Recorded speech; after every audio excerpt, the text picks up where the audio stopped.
पागल है, सर दिखता नहीं तेरे को?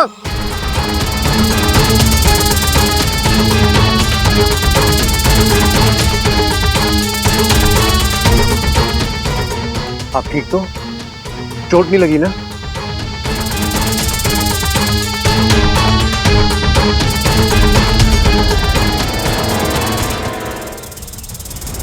बाबा जी!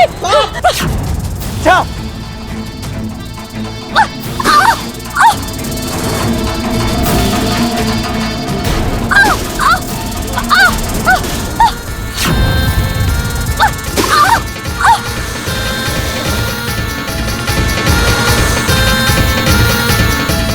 इच्छा संभालो प्लीज।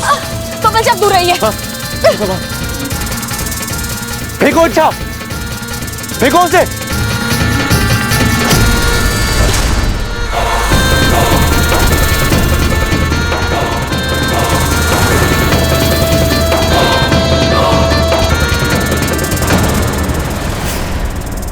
इच्छा संभाल कर, इच्छा, इच्छा।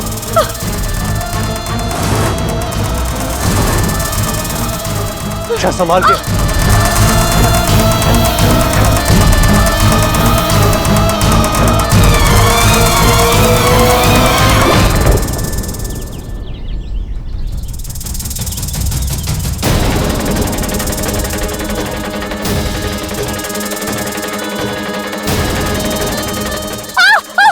इच्छा,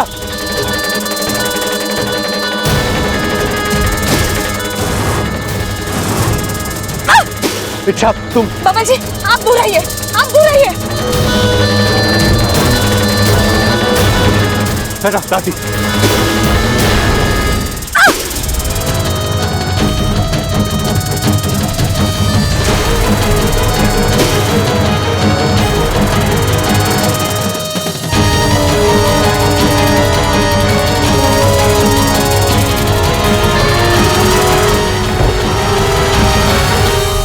बबल जी अब ठीक तो हो? बेटा ठीक है। चलिए।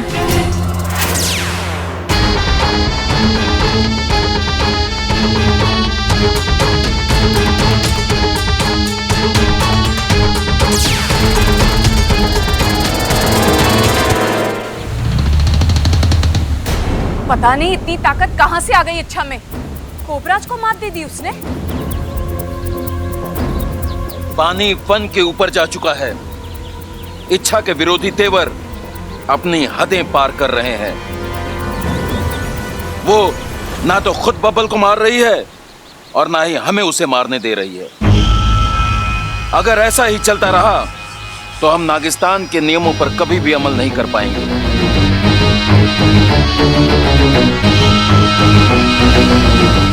शाम होने को है गुरुजी, हमें जल्द से जल्द कुछ करना होगा।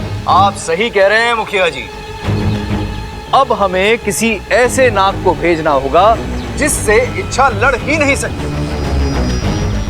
कोई ऐसा जो इच्छा को इच्छा की भाषा में जवाब दे सके। मैं तैयार हूं।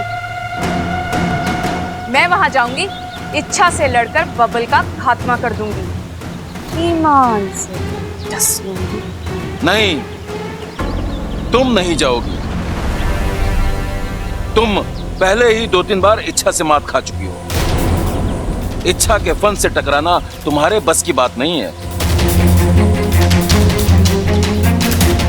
इच्छा से लड़ने की ताकत नागिस्तान के सिर्फ एक ही नाग में है और अब वो ही इस अभियान को अंजाम देगा।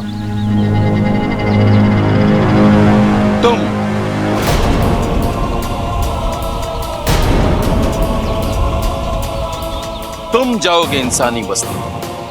मुखिया जी, मैं कैसे?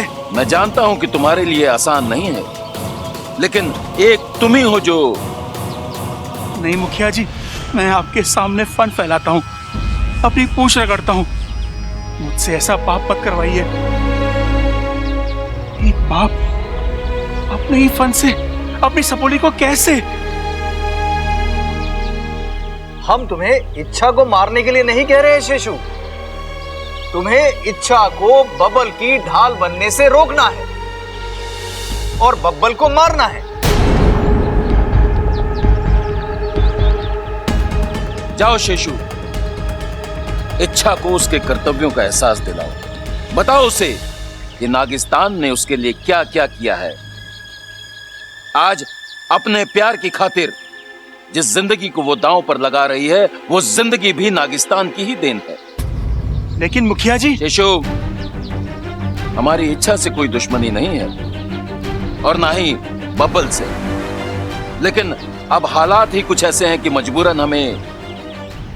मैं आपकी बात समझ रहा हूं, लेकिन बब्बल मेरा दामाद है, मेरे परिवार का हिस्सा है। मैं ना ही उसका घात कर सकता हूं, ना ही इच्छा का। जज्बाती होकर मत सोचो शेषु, हमारे पास अब ज्यादा वक्त नहीं है।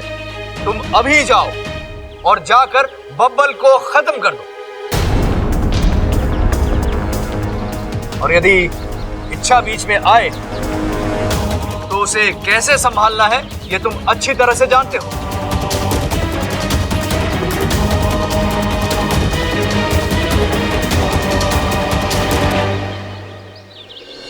हेलो, हाँ झमझम कैटरस। हाँ खड़क बोल रहा हूँ, खड़क। 25 आदमियों का खाना बनना है। ऐसा कुछ करना कि 50 लोगों को हो जाए। अरे हो जाएगा, कोशिश कर। अरे वैसे भी गर्मी है, गर्मी में आदमी खावे ना, पानी ज्यादा पीवे है, समझ गया? खड़क, प्रबल हवन कुंड ले आया? हाँ हाँ दादी, यो रहा हवन कुंड, यो आ गया हवन कुंड। और सबल, पूजा की सामग्री सब तैयार है ना? सब तैयार है दादी। चल।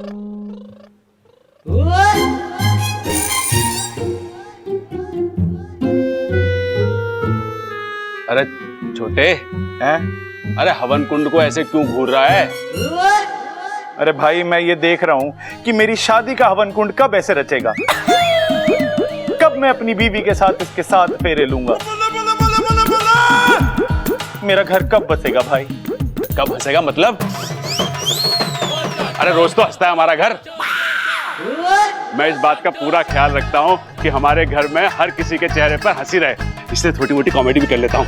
यार वो तो मैं भी कर लेता हूँ, लेकिन इस वक्त हंसने की बात ना कर रहा हूँ। मैं बात कर रहा हूँ कि मेरा घर कब बसेगा। अरे तुझे शादी के साइड इफेक्ट के बारे में कितनी बार बता चुका हूँ, तू मानेगा ना? शादी करके ही छोड़ेगा। हाँ। अरे छोड़, मुझे बहुत सारी तैयारी करनी है। दादी, मैं भी आपकी कुछ मदद कर दूं?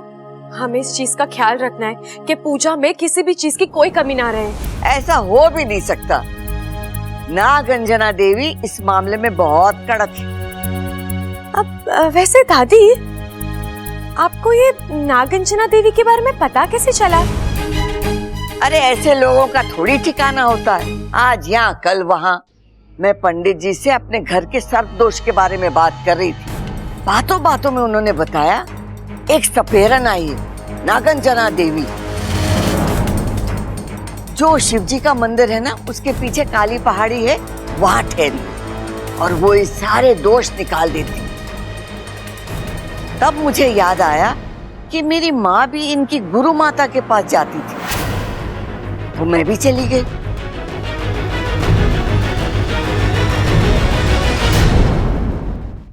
कद्रु सूत शेष जगत मते देहि में शरणम गतः। कद्रु सूत शेष जगत मते देहि में शरणम गतः।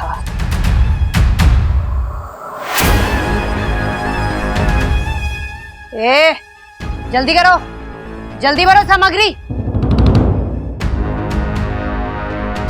आज हमारी जिंदगी की सबसे बड़ी पूजा है।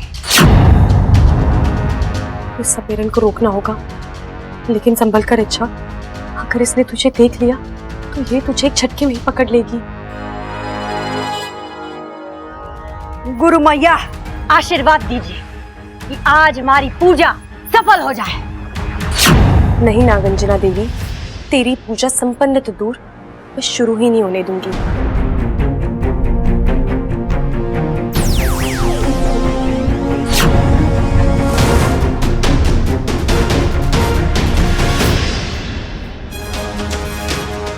नागिस्तान जहाँ आज तक कोई सपेरा नहीं पहुंच पाया, वहां नागंजना पहुंचेगी।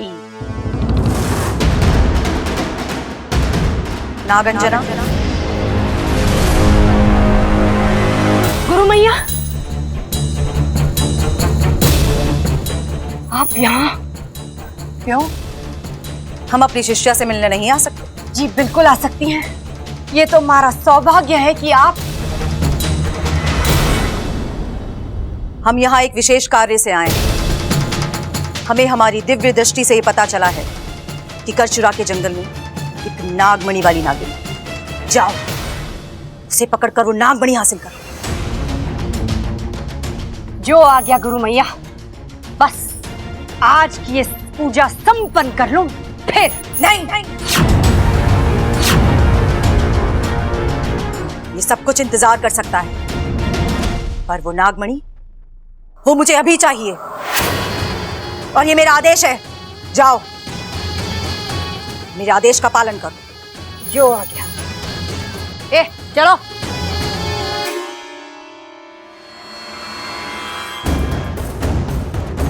लेकिन गुरु मैया, आपको हमारा पता कहाँ से पता चला? नागंजना, हम तुम्हारी गुरु माता हैं। जब हम अपनी दिव्य दृष्टि से उस नागमणि का पता लगा सकते हैं, तो अपनी शिष्या का पता लगाना कौन सी मुश्किल बात? बिल्कुल मुश्किल बात नहीं है गुरु मैया, लेकिन अगर एक मरा हुआ इंसान जिंदा हो जाए तो फिर वो मुश्किल ही नहीं, नामुमकिन है। अब ये मत कहिए गुरु मैया, आप तो मरी ही नहीं है, क्योंकि हमारी गुरु माता को मैंने तो अपने हाथों से मारा था। अब रहा सवाल कि आप है कौन? जाहिर है तुम एक इच्छाधारी नागिन हो।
खासी हाथ में आई थी वो इच्छाधारी नागिन।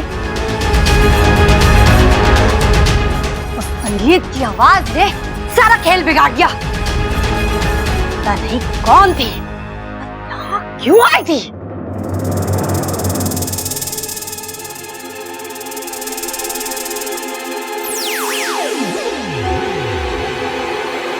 आखिर कौन था बाहर? और वो संगीत अचानक वो कहां से शुरू हुआ? लगता है किसी ने जानबूझकर बजाया था। जरूर को मसीहा होगा जिसने ऐन वक्त पर आकर मेरी मदद की। कौन है? कौन है? दीदी, आप इस तरह। एक सरप्राइज है तेरे लिए। कैसा सरप्राइज? एक ऐसा सरप्राइज जिसकी तूने कभी कल्पना भी नहीं की थी। बस ये समझ ले, आज हम सब तुझे दुनिया की सबसे बड़ी खुशी देने वाले हैं। चल दिखाती हूँ। आ गई।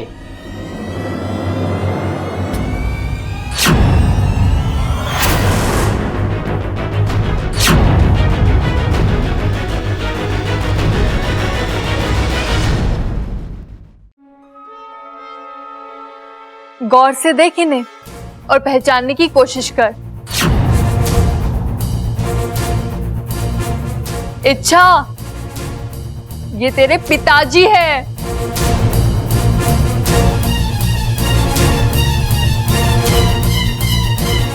कैसे पहचानेगी छोरी? इसकी तो याददाश्त गई भी है।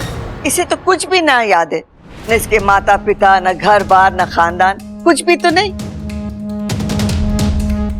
लेकिन छोरी, ये जो तेरे पिताजी है ना, इन्हें सब कुछ याद है कि तू कहाँ से खोई थी, कैसे खोई थी।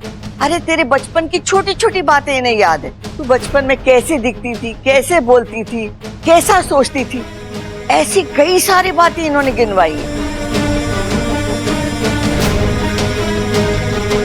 छोरी, इतने सारे सबूत दिए हैं इन्होंने, मानना तो लागे है कि यही तेरे पिताजी हैं। मैंने आपको पहले भी कहीं देखा है।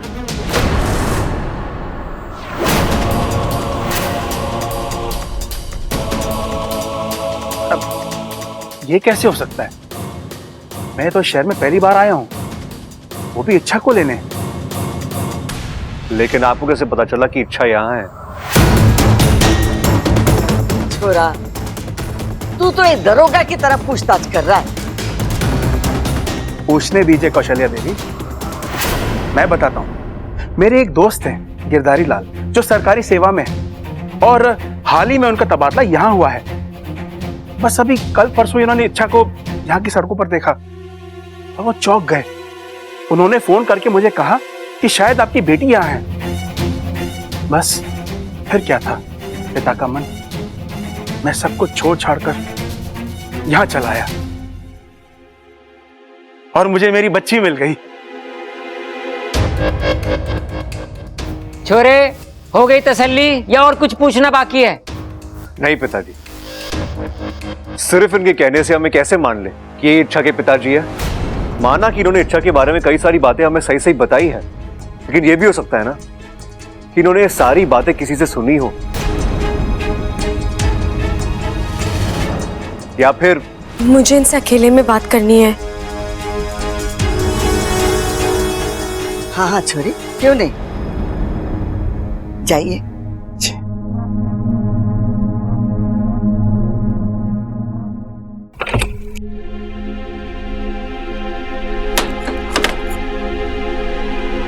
पिताजी, पिताजी, ये सब नहीं। इच्छा, मेरे करीब मत आओ, मैं कमजोर पड़ जाऊंगा। और फिर जिस काम के लिए मैं यहाँ आया हूँ, वो शायद। आप किस काम से आए हैं यहाँ? उसी काम से जो तू पूरा नहीं कर पा रही है। मैं बबल को खत्म करने आया हूँ।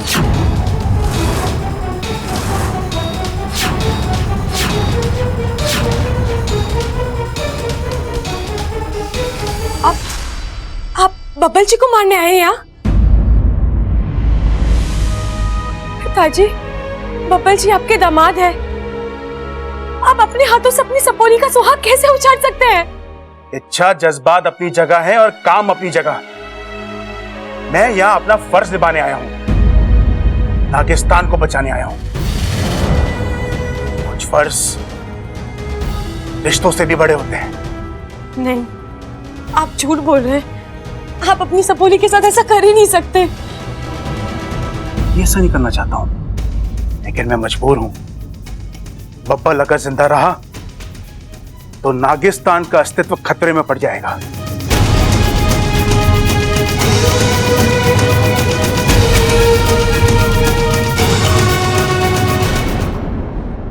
बब्बल अगर जिंदा रहा तो नागिस्तान का अस्तित्व खतरे में पड़ जाएगा, और हम ये होने नहीं देंगे।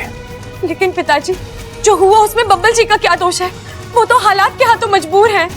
और फिर नागिस्तान को डर उस सपेरन से है ना, फिर आप उस सपेरन को मारकर। बात को समझने की कोशिश करो इच्छा। एक सपेरन को मारकर इस मुश्किल का हल नहीं निकलेगा। कल को कोई और सपेरन उठकर खड़ी हो जाएगी। जब तक बबल के मन में नागिस्तान जिंदा है, ये खतरा बना रहेगा। इसलिए नाग स्मृति में लिखा हुआ है, कोई भी इंसान जिसके दिमाग में नागिस्तान की स्मृति अंकित है, उसे मरना होगा। अगर ऐसा है तो आप भी मेरी बात सुन लीजिए। मैं बब्बल जी को कुछ नहीं होने दूंगी। उनकी पत्नी होने के नाते उनकी रक्षा करना मेरा फर्ज है, और मैं वो फर्ज निभाऊंगी, हर हाल में निभाऊंगी। कैसे निभाएगी तू? इतनी ताकत नहीं है तुझ में। देखा नहीं, उस सपेरा ने तुझे पकड़ ही लिया था, मार देती तुझे वो। ये तो मैं वक्त पर पहुंच गया और दूसरी दोन बजाती, ताकि तुम पर उस सपेरन की बीन का असर ना हो।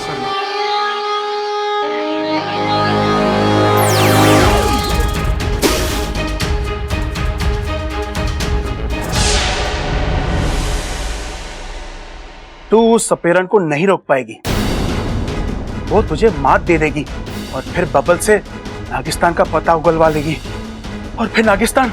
नहीं पिताजी, मैं उस सपेरन को रोकूंगी। वो नागिस्तान तक नहीं पहुंच पाएगी।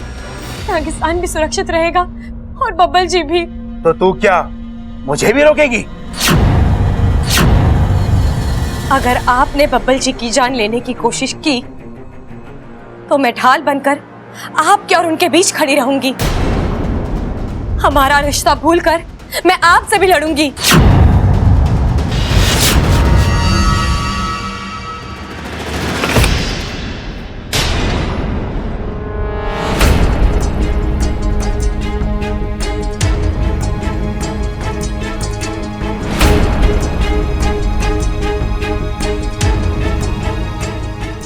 हो गई बात? नहीं, वो काफी वक्त हो गया था तो इसलिए मैं।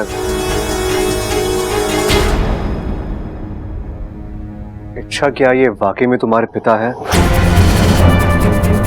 नहीं बब्बल जी, ये मेरे पिता नहीं है। आप इन्हें यहाँ से ले जाइए। इच्छा बेटा, अच्छा याद कर, मैं वही हूं, तेरा वही पिता जो तेरे चेहरे पर एक एक मुस्कुराहट लाने के लिए कुछ भी करता था। तुझे इसी कंधे पर बिठाकर दुनिया दिखाता था। तेरी बीमारी में तेरे सिराने बैठकर इन्हीं हाथों से खाना खिलाता था। पिताजी के आगे पीछे तेरी जिंदगी चलती थी, और आज तो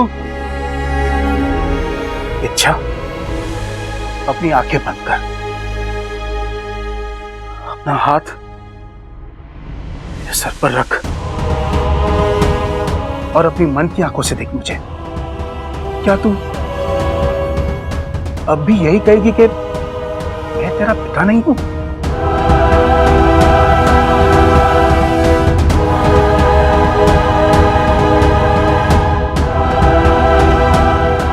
मुझे माफ कर दीजिए, मैं आपको पहचान नहीं पाई,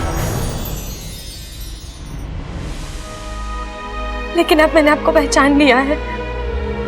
मुझे सब कुछ याद आ गया है, सब कुछ। आप ही मेरे पिता हैं।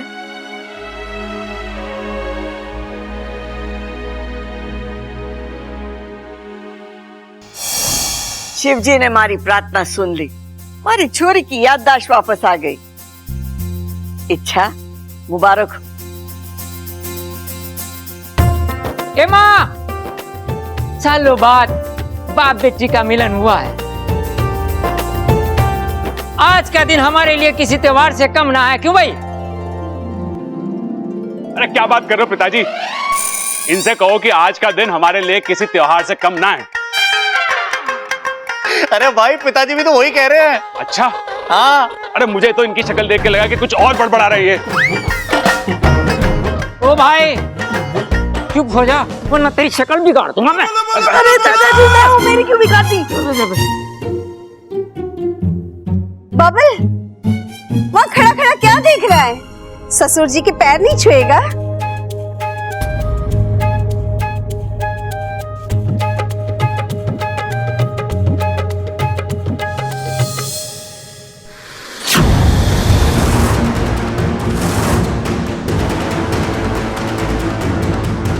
आपकी छोरी बहुत प्यारी, बहुत संस्कारी।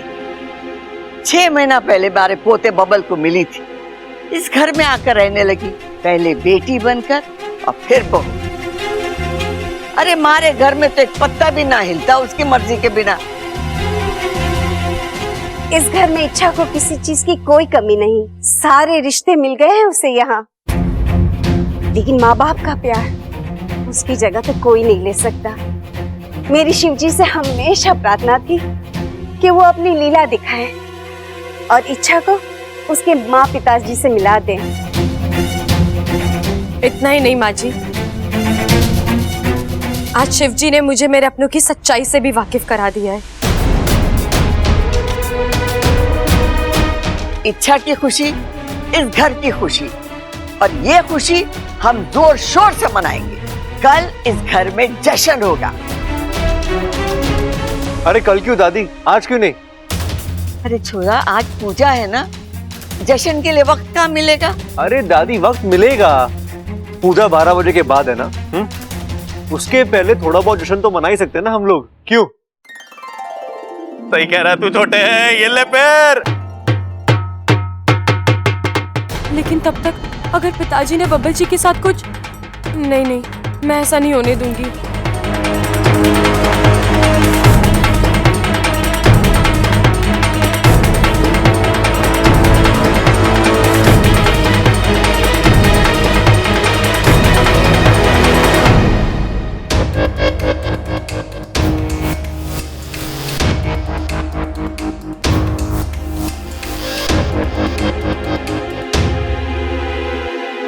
अब क्या हुआ? तुम अब भी दुखी हो? क्या कमाल करती हो यार तुम। इतने दिनों बाद तुम्हारी याददाश्त वापस आई है, तुम अपने पिताजी से मिली हो। अरे तुम्हें तो खुश होना चाहिए। अच्छा एक बात बताओ, तुमने पहले अपने पिताजी को पहचानने से इनकार कर दिया, फिर हाँ बोल दिया, ये मामला क्या है? कुछ तो बोलो, मैं ही बोले जा रहा हूं, बताओगी तुम? बब्बल जी, आपको आपके सारे सवालों के जवाब मैं बाद में दूंगी। पहले आप मेरी बात ध्यान से सुनिए। आप मेरे पिताजी से दूर रहेंगे। क्यों? प्रॉब्लम क्या है? अरे अच्छा, मुझे तो वो अच्छे लगे। मेरा मतलब है कि उन्होंने इतने सबूत भी तो दिए कि वो तुम्हारे पिता है। तो फिर अच्छा, उनकी बताई हुई कहानी में और तुम्हारी कहानी में कोई फर्क है क्या? तुम उन्हें पसंद नहीं करती हो? नहीं, ऐसा कुछ नहीं है। तो फिर बात क्या है? वो मैं आपको अभी नहीं बता सकती बब्बल जी। और आप मुझसे बिना कोई सवाल किए मेरी बात नहीं मान सकते क्या? नहीं मान सकता। तुम जब भी मुझसे कुछ छुपाती हो ना, मुझे डर लगता है तुम्हारे लिए, चिंता होती है तुम्हारी, टेंशन होता है मुझे। अच्छा हम पति पत्नी हैं, तो हम दोनों के पीछे लुका छुपी किस लिए? खुलकर बताओ ना, बात क्या है? अच्छा कहीं तो मैं ऐसा तो नहीं लग रहा कि वो तुम्हें अपने साथ ले जाएंगे? हाँ, यही डर है मुझे। अच्छा पागल हो तुम, हाँ? कुछ भी सोचती हो यार। अरे अच्छा तुम्हारे पिता तो क्या, मौत भी हम एक दूसरे से अलग नहीं कर सकते। बब्बल जी, ऐसी बेहुदा बातें मत कीजिए। क्या हो जाता है तुम्हें?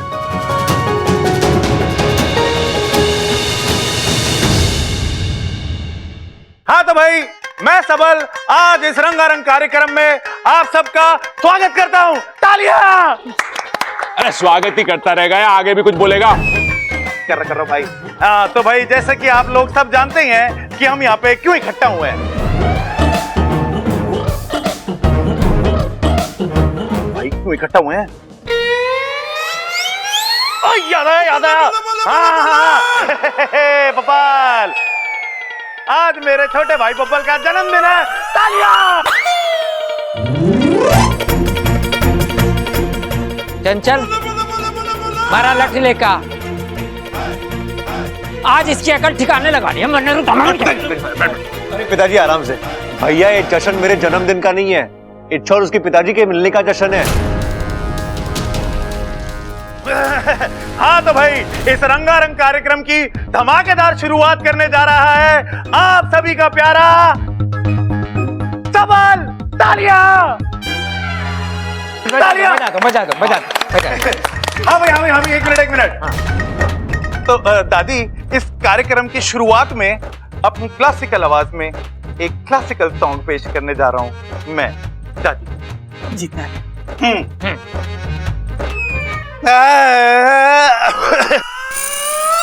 आ रहा है। एक मिनट।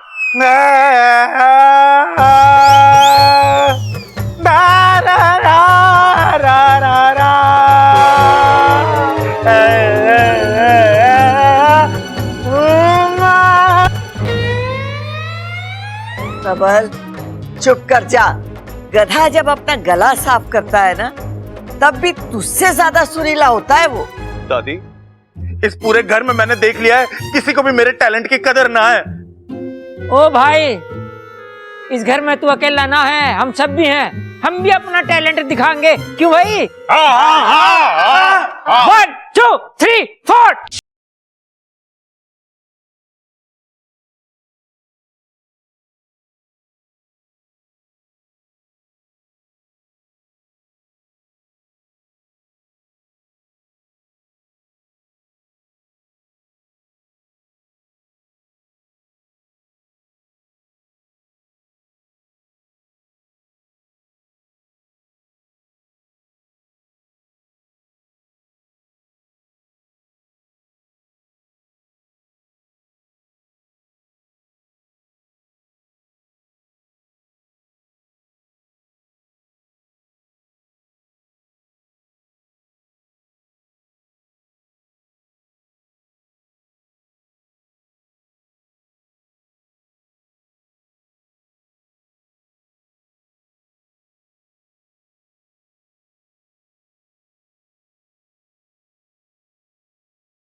बबल जी आइए, बैठिए यहाँ पर। अच्छा, मैं बैठिए।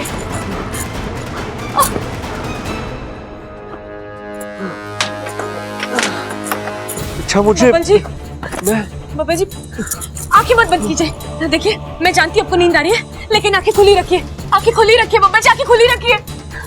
बबल जी, बबल जी, लगता है पिताजी ने बबल जी को डस लिया है। उनका जहर तो मुश्किल से 3 मिनट बचे हैं, उससे पहले बबल जी को बचाना होगा, वरना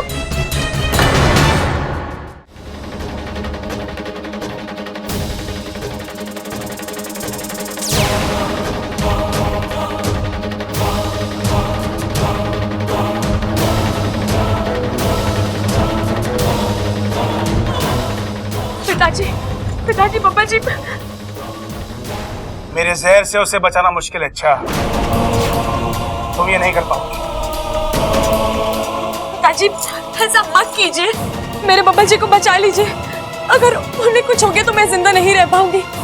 मैं आपकी पूंछ पकड़ती हूँ, हाथ रगड़ती हूँ, प्लीज मेरे बबल जी को बचा लीजिए उन्हें।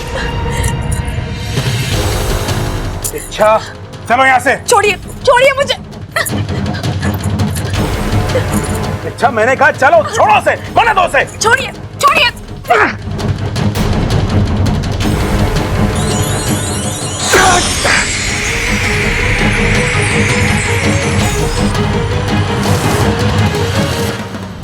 नहीं, अच्छा ऐसा मत कर। बब्बल को बचाने का मतलब है नागिस्तान की दवाई। ये तो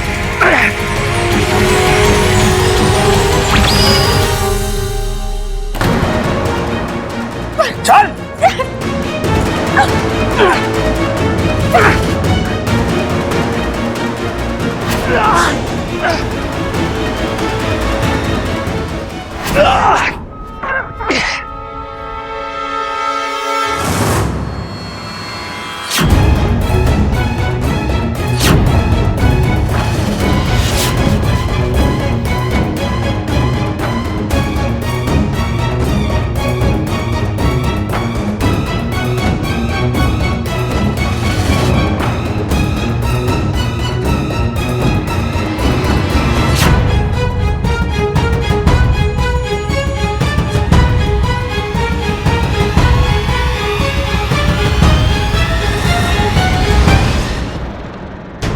बबल जी, बबल जी, बबल जी, बबल जी।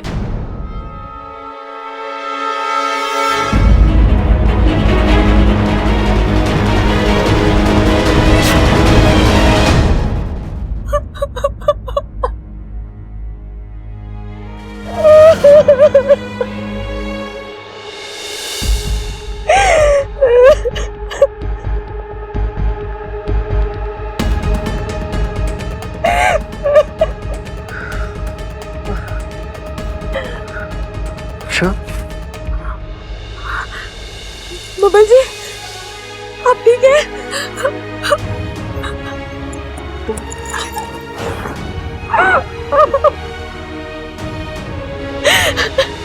अच्छा, तुम रो क्यों रही हो?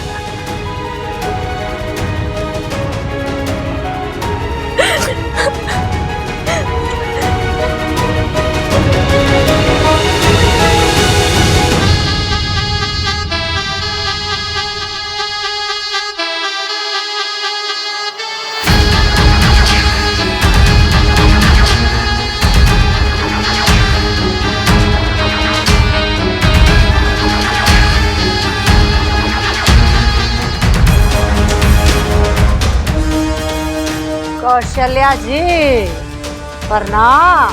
प्रणाम। पूजा की तैयारी हो गई? आपने पूजा के लिए जो जो सामग्री कही थी सब ला के रखी। हमारी तरफ से भी हम पूरी तैयारी करके आए हैं। वो देखो जी, बब्बल भी आ गया।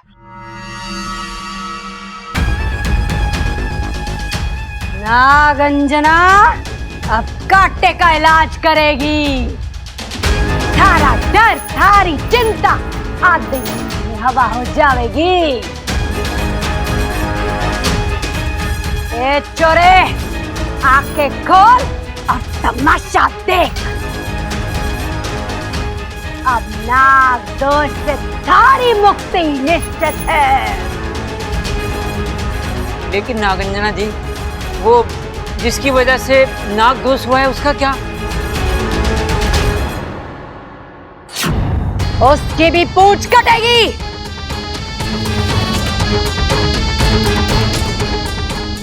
नागंजना की बीन को ईश्वर का वरदान है।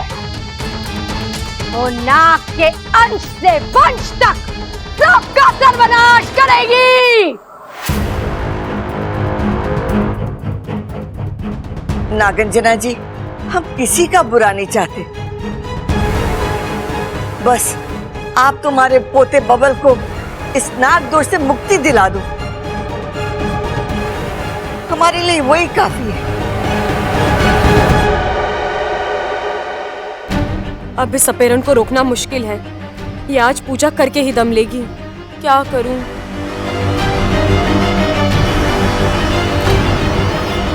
ए छोरे, चल मेरे साथ। हाथ? अरे नाना बबल, हाथ मत देना। अरे नागंजना जी, इस बेचारे के पास गिन चुन के 2 ही हाथ हैं। अगर आप एक हाथ ले लोगी तो बेचारे को बड़ी तकलीफ होगी। काम कैसे करेगा वो? अरे भाई, वो हाथ नहीं कह रही है, वो कह रही है चलो मेरे साथ। ओह अच्छा, तो पूजा यहाँ पे ना होगी क्या? ना, खास पूजा के लिए खास जगह होवे है। अब नागंजना की बीन वहां बजेगी जहां से पूरा चांद दिखाई देता है। इस पूजा में चंद्रमा के दर्शन का घना महत्व होवे है। सामग्री उठाओ। रबिल भैया, आप भी बबल जी के साथ जाइए ना। खाइए। अरे बबल तो कुछ खा ही नहीं रहा, उसके साथ मैं क्या खाऊं? खाइए नहीं भैया, जाइए बब्बल जी के साथ पूजा करने। अच्छा अच्छा, उसे कंपनी देनी है पूजा में। हाँ ठीक है, छोटे पिताजी चलो। ये बक रहा है तू?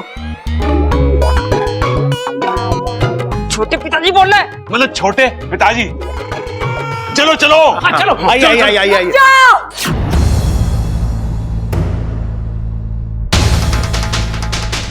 मणे भीड़ नहीं, सिर्फ ये छोरा बब्बल चाहिए। उसकी बीमारी, उसका इलाज। एक भी आदमी बढ़ा तो ये पूजा सफल ना होगी।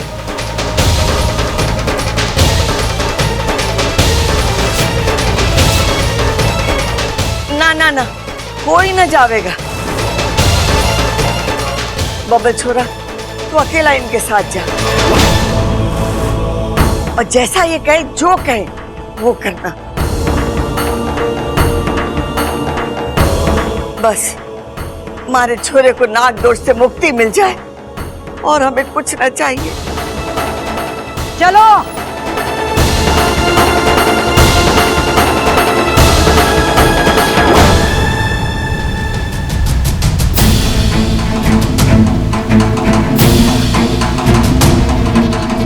कुछ कर इच्छा, इससे पहले कि देर हो जाए, कुछ कर। आखिर कब तक हम फन पर पूछ डालकर बैठे रहेंगे? हमें कुछ करना होगा। इस सपेरन को रोकना होगा हमें। वो बब्बल को अपने साथ ले गई है, किसी भी वक्त पूजा शुरू कर देगी। अगर एक बार पूजा शुरू हो गई तो अनर्थ हो जाएगा। उसे रोकेगा कौन? कोबराज को इंसानी बस्ती भेजा था, लेकिन वो भी फन छुपाकर लौट आया। अब उससे खतरनाक नागिस्तान में है कौन? उस सपेरन से 2 फन करना आसान नहीं है। कौन लेगा ये जिम्मा? कोई नहीं है, और अगर होता भी तो कोई फायदा नहीं था। नागंजना के पास दिव्य बीन है, जिसे देवों का आशीर्वाद प्राप्त है। नागिस्तान के ताकतवर से ताकतवर नाग भी उस बीन के आगे कमजोर पड़ जाएंगे।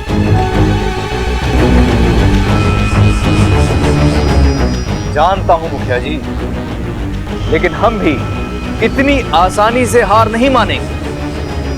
अगर ये इंसान हम नागों के जहर का तोड़ निकाल सकते हैं, तो हम भी इनके नापाक इरादों का तोड़ निकाल ही लेंगे। आप सही कह रहे हैं गुरुजी, लेकिन हम में से किसी न किसी को तो नागंजना से लड़ने का खतरा उठाना ही पड़ेगा।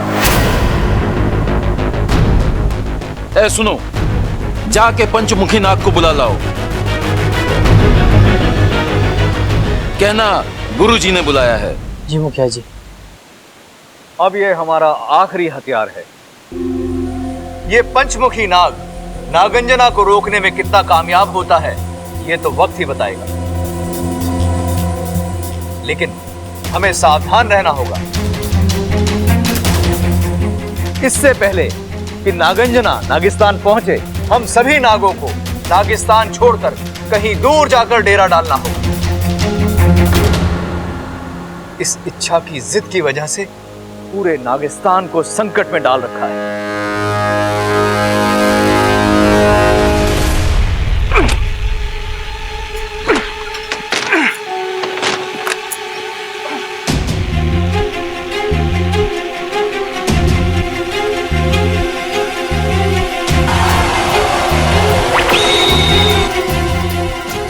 माफ कीजिए पिताजी, मैं आपको इस तरह अकेले, लेकिन आपने और कोई विकल्प ही नहीं छोड़ा।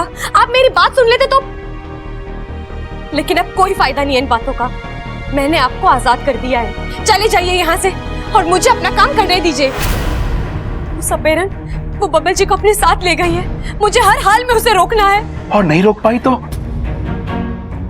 जिद जिद जिद, तेरी जिद आज नागिस्तान को बर्बादी की ओर ले जा रही है। आज अगर ये पूजा पूरी हो गई तो नागिस्तान ध्वस्त हो जाएगा। फिर मैं तो क्या, नागोमी देव भी तुझे माफ नहीं करेंगे। लेकिन पिताजी, मैंने जो किया है वो अपने पति के लिए किया, अपने स्वार्थ के लिए किया ना। तेरी अपनी खुशी नागों की जिंदगी से कब से बढ़कर हो गई। पिताजी आप ऐसी बातें। आज तक मैं फन चौड़ा कर नागों के सामने घूमता था, उनसे गर्व से कहता था कि तू मेरी सपोली है। लेकिन आज तूने शर्म से मेरा फन झुका दिया। अच्छा बदला चुकाया तूने नागिस्तान के एहसानों का। नहीं पिताजी, मैं ना ही नागिस्तान वासियों के एहसान भूली हूँ और ना उनका प्यार। यकीन मानिए, इच्छा मर जाएगी लेकिन उस सपेरन को नागिस्तान नहीं पहुंचने देगी। अच्छा, कैसे रोकेगी तू उसे? वो कोई आम सपेरन नहीं है। उसके पास जो बीन है उस पर ईश्वर का वरदान है। कल को पूरा नागिस्तान भी उसे लड़ने उतरेगा तो नहीं जीत पाएगा। आप ही ने सिखाया पिताजी, जीत ताकत से नहीं जज्बे से हासिल होती है, और वो जज्बा है मुझ में। मेरे इरादे नेक हैं। आपका आशीर्वाद, बब्बल जी का प्यार है मेरे साथ। मैं लड़ूंगी भी और जीतूंगी भी। शेषो नमस्तुभ्यं समुद्र जल वासनम। शेषो नमस्तुभ्यं समुद्र जल वासनम। शेषो नमस्तुभ्यं समुद्र जल वासनम।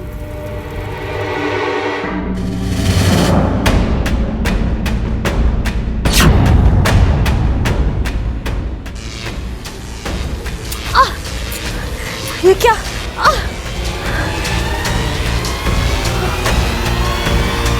जादुई चाल?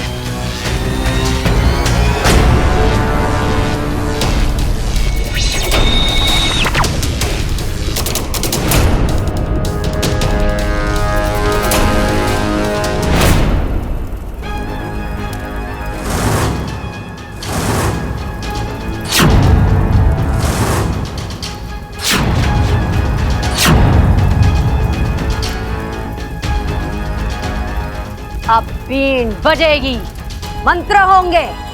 जैसे जैसे असर बढ़ेगा, बब्बल का दिमाग हमारे काबू में होगा। और उसके बाद वो जो भी सोचेगा, जो भी याद करेगा, वो सब एक एक चीज इस हवन में दिखाई देगी। नागिस्तान के लोग, नागिस्तान का वो मंदिर और नागिस्तान जाने का रास्ता भी। नागंजना, सारे तो वारे न्यारे होने वाले हैं।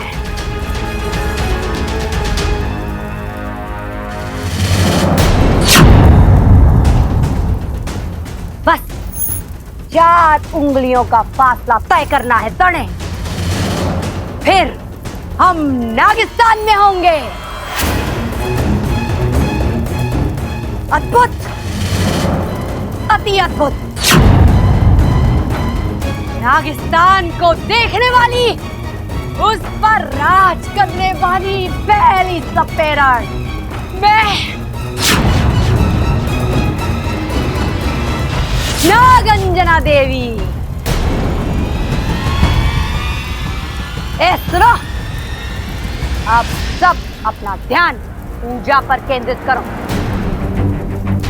किसी के हाथ तो कोई गलती हुई तो मारे तो तुम लोग जानते ही हो। सांपों से ज्यादा जहरीली है ये नागंजना।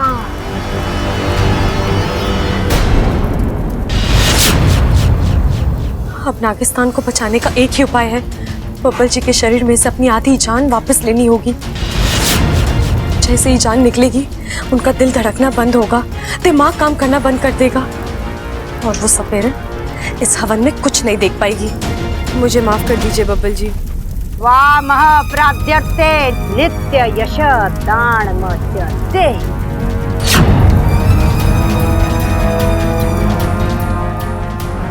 प्राण क्लेशनाशाय नागोमती नमो नमः।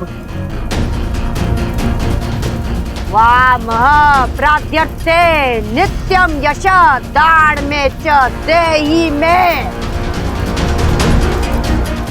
प्राण क्लेशनाशाय नागोमदेव नमो नमः। प्राण क्लेशनाशाय नागोमदेव नमो नमः।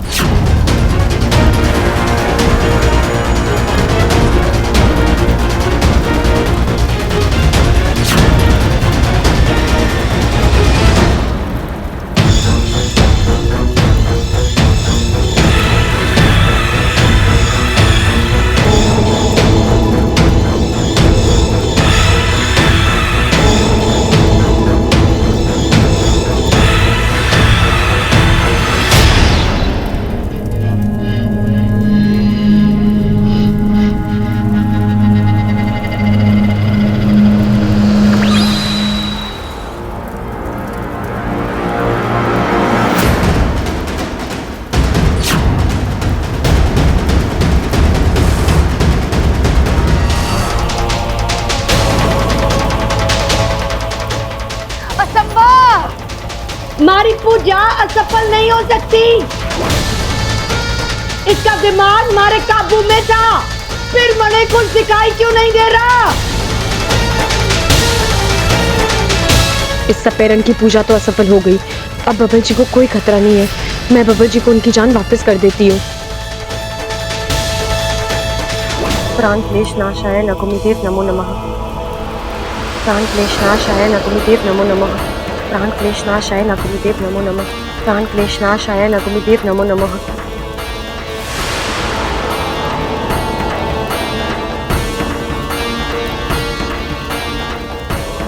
देवी जी, ऐसा भी तो हो सकता है कि इसे नागिस्तान के बारे में कुछ पता ही ना हो, झूठ बोल रहा हो। लेकिन कल इसने जो बातें कही वो बातें कही सुनी भी तो हो सकती है ना?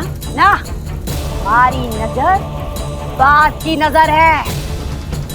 सांपों की हरकत 1 मिनट में पकड़ लेती है।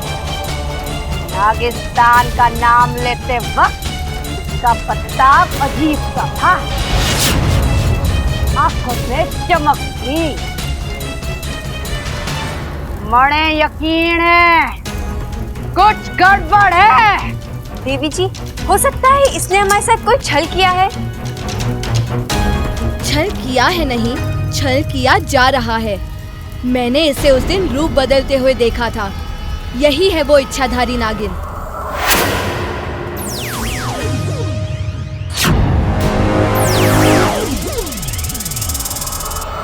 इच्छाधारी नागिन,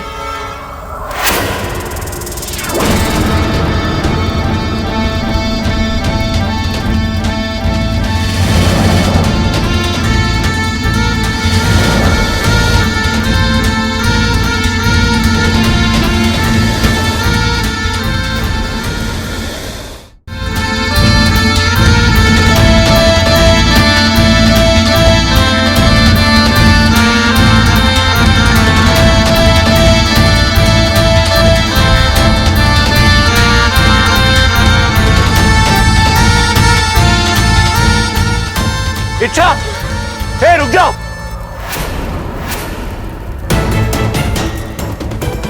इच्छा, तुम यहाँ क्या ये सब? और आप ये देख क्या रहे हो? बीन बजा दो इसकी, खत्म करो इसे। खबरदार हुई आगे बढ़ा तुम।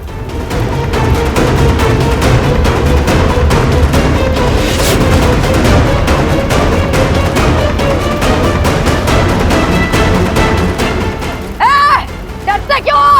मार दो उसे। रुक जाओ, जो जहां खड़ा है वहीं खड़ा रहेगा। मैंने जमीन पर मिट्टी का तेल गिराया है। अगर किसी ने भी हिलने की कोशिश की तो आग लगा दूंगी। हमें जाने दो यहां से, वरना सब के सब जल के खाक हो जाओगे।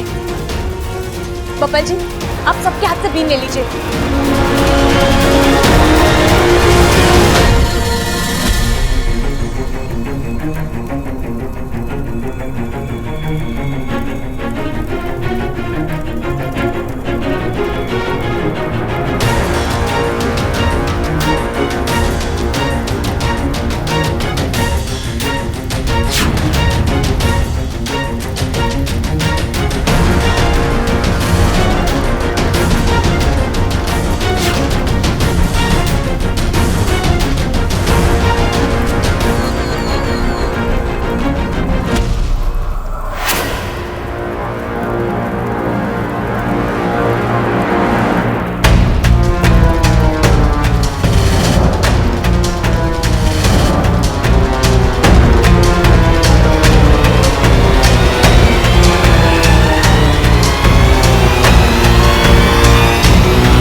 हम सब तो बाद में मरेंगे।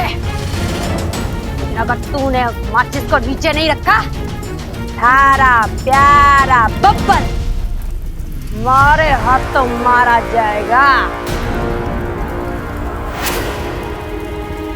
मैं सपेरन हूँ, लेकिन सांपों से ज्यादा जहरीली। क्यों कर रही है आप ऐसा? आप चाहती क्या है? हमें मारकर आपको क्या मिलेगा? छोरा बहुत मासूम है, भोला है। चल आज तने मैं चमत्कार दिखाती हूँ। ए छोरी, क्या नाम है तारा? हाँ, इच्छा। थारा पति बब्बल कुछ पूछ रहा है, जवाब नहीं देगी? हैं? इसे भी तो दर्शन दे अपने असली रूप के।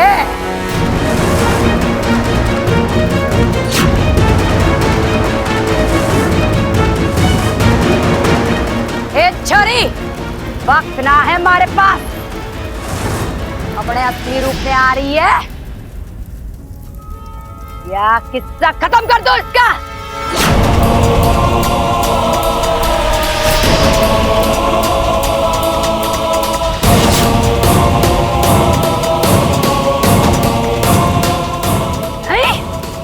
ठीक है, 3 तक गिनूंगी, तब तक जो मैं चाहती हूं कर ले, वरना 1 2